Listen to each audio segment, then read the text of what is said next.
Hello there, and as usual, I'm Aaron from Let's Stay Gamers, and welcome. So today I want to show you some early sort of production models of the alien ships I was working on for the survival series. Now in total I built 5 ships for that series, but the problem is the 5th one never actually made it in. It was meant for the base attack level where we came under attack, and out of these large pods up at the front would come 2 massive torpedoes and we'd have to intercept and stop them.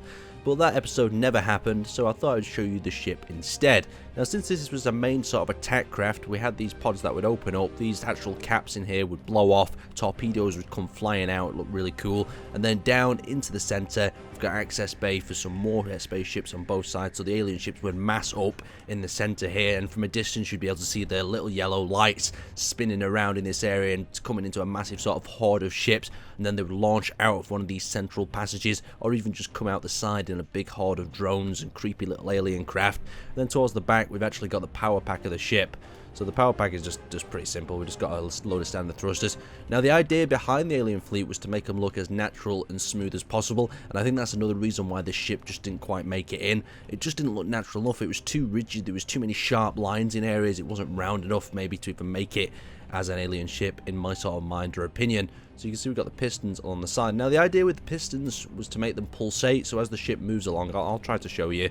As the ship actually moves along, these will pulsate backwards and forwards. So as we release, we're going forward and we go back, so it gives this sort of weird pulsing sort of effect as you're traveling along through space. Just an interesting idea, but the problems it did cause was a lot of lag on different servers. You can see how it extends out and then retracts in, and as you're moving along and you pulsate them back and forth, the idea was to have it completely covered, but that caused even more lag issues, as you can imagine.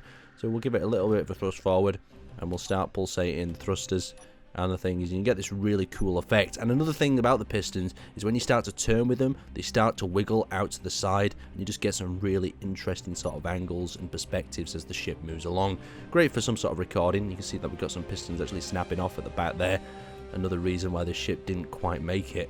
So moving away from the ship itself, I've got one of the earlier production models. Now this was a much smaller ship. We would have the same sort of idea in mind. We'd have 2 torpedo bays, and you can see what I like to do is cut up ships and take the different parts and extend them and make bigger variants of them. And you can see that's exactly what I've done up here. I've took these armor pieces that I built and extended them up there, but still it just doesn't look very alienly, and that's why I don't think it made the final design. You can see we've got the production sort of room here at the back. The idea is this is where it would store the torpedoes, and it would be able to weld them up automatically and fire them at the outpost, so we'd have to destroy them as fast as possible. And another part of this design that I thought was quite nice is I originally had these on rotors. You can see it's quite old because the rotors have snapped off in the center, but the rotors would lift up at different segments, revealing the hangar doors, and the hangar doors would be a perfect way of striking into the sort of refinery and production area inside to blow up the ship when we actually attacked it. Just another interesting idea, and hopefully it'll add a few more ideas and bits of inspiration for when it comes to building your own ships. Not particularly a favourite one of my designs, but anyway, I thought I'd show you today and give you some more ideas.